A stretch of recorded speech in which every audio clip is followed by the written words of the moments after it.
everybody. This is Randy Copeland, all things engineering. Today I want to talk about the Russian-Ukrainian war and why Russia is losing. Now, the the thing is, military is a lot of engineering. It's a lot of math. It's a lot of science. And if you go back through the history and everything, there were all sorts of kings that hired mathematicians, scientists all the time, developing better weapons. And of course, a lot of the mathematicians, they didn't really like doing that, but they needed to get paid. And that's where they got their money from. But you only have to look at history, and even fairly recent history within the last 100 years. And when you look at the French War and when you look at the French during World War One, the Germans come in, and of course back then it was a lot of trench warfare. And all they dug these big long trenches where they would sit down inside them, they would shoot. And so right after World War One, the French decided they're going to dig this Mariner Trench all the way across here, so Germany will have a hard time to fight through to come in. Well, that was World War One. By the time World War Two came around, they had tanks. They had aircraft that could bomb you out of existence. So the trenches were obsolete. And so that's basically what Russia is facing now. Their oligarchy and everybody, and Putin and everybody else, they're corrupt. So the money that was supposed to be going to the military was going into their pockets for yachts and for drugs and everything else. So they didn't spend the money to really upgrade their military. So the last 8 years they were supposed to be upgrading the military after the Crimea, and they got all these sanctions against them. And they were trying to prepare for this because they really wanted Ukraine.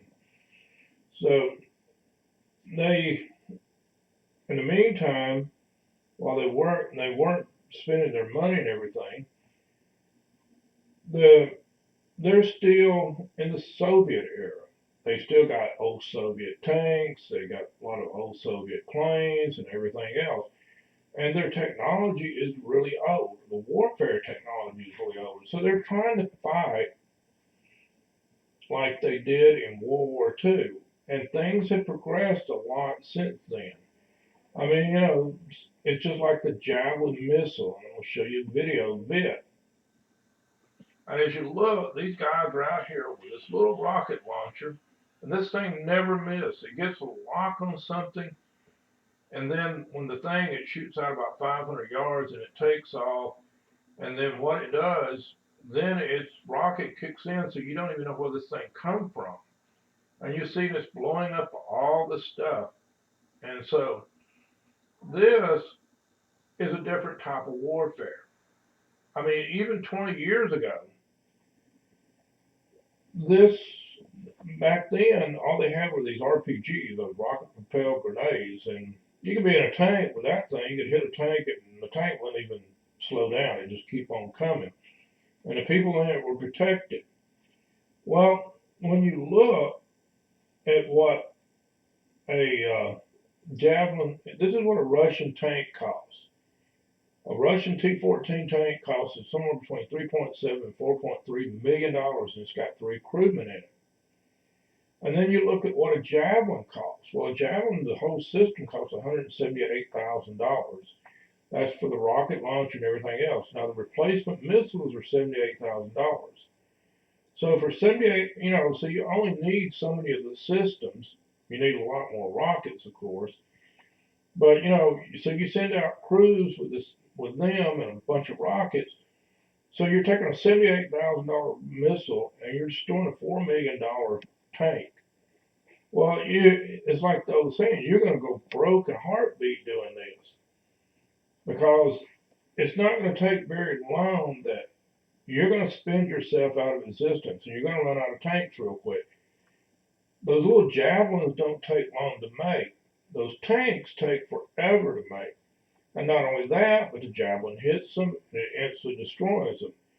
And it's not only that they destroy that, they destroy artillery, they destroy those battering ranges that they have, they destroy everything that it gets locked up. Now these things have a good, they have several miles worth of range on them too, which helps a lot.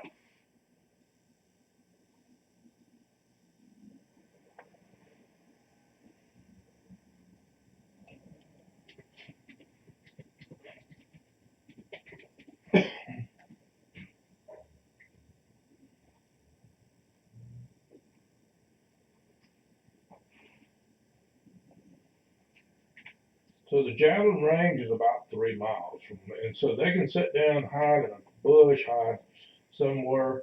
They get a spot on that, and then there's also drones that flies around. And drones are dirt cheap. You can buy a 5 mile range drone for like $700 or $800. And then you can put infrared cameras on them. And of course, infrared cameras are a little bit more expensive, but even their infrared cameras don't cost that much. So it doesn't matter that you're hiding up under a tree and stuff and the drone flies overhead. The infrared is going to pick up the heat signature from where you're at. And then what it's going to do is they're going to sit down and they're going to fire the artillery at you. Well, the Russians don't have a lot of drones as far as flying over, as far as surveillance and everything. And now they're trying to get drones to do strikes, and they got those kamikaze drones that they bought from the Iranians. But you know that's what they've got, but they don't have the surveillance type drones. And but those things you can get those things for almost nothing now.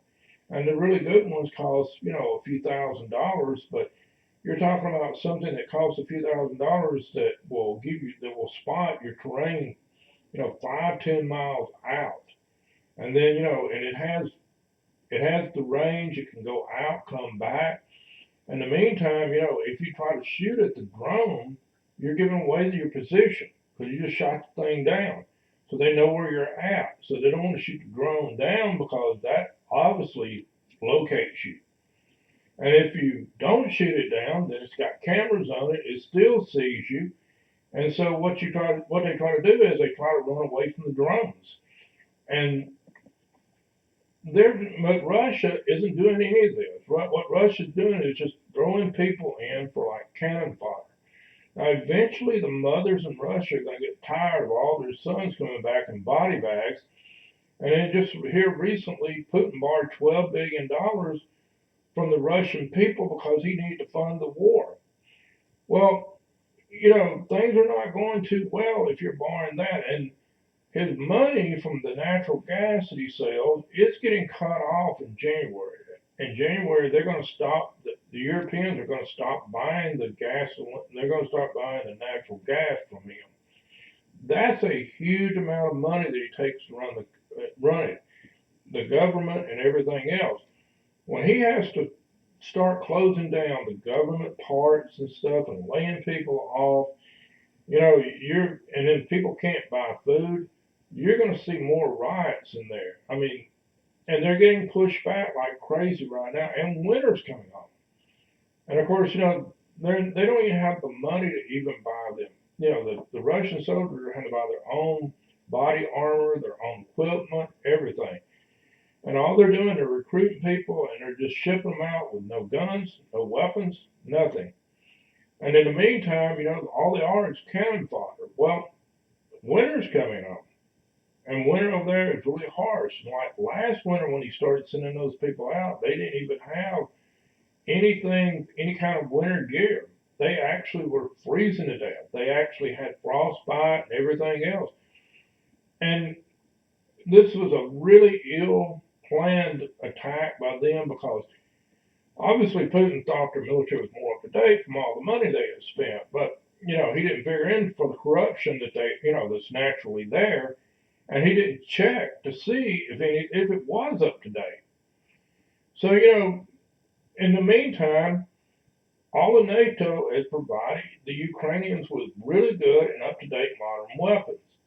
And, Putin's, he likes to talk a big game and everything, but the thing is, he's not going to use nuclear weapons because if he uses nuclear weapons, all of Europe is going to go after him. And and he does have, I don't care what, he may not show it, but he does care about his kids and stuff, and he has daughters and everything. And he knows probably their life would be on the line because if NATO would go in and just totally try to destroy Russia, where he doesn't care about anybody else but probably himself and maybe his kids he may care about. But everybody else, they're expendable. He doesn't care how many people he gets killed. He's basically a psychopath. But that's okay. I mean, he realizes when push comes to shove, if he uses nuclear weapons and stuff, plus the nuclear weapons, the fallout, you don't know where the fallout's going. The fallout can come back on you. I mean, it just depends on where the wind blows. And so, that will go in and that will sit down and probably kill a lot of the Russians, even not in the war, but, because the fallout will go, it depends on where it goes. It may go over to Germany, it may go over into Russia, and it may go a lot of different countries. In the meantime, all the Europeans, if any fallout comes on them, they're just going to all go in and attack Russia. And he knows that. He knows how much trouble he's having now. And he really wants to be known as expanding Russia, but the thing about it is that would just destroy Russia completely if he used nuclear weapons, and he understands that part.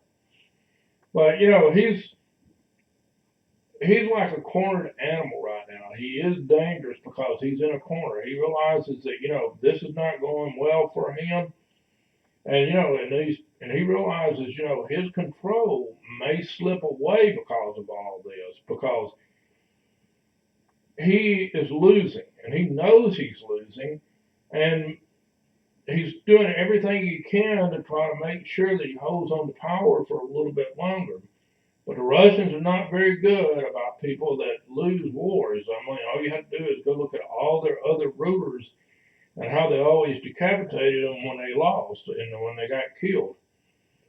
But guys, this is a new channel. I want you to thank for watching, but remember to subscribe to the channel and give it a thumbs up if you like it.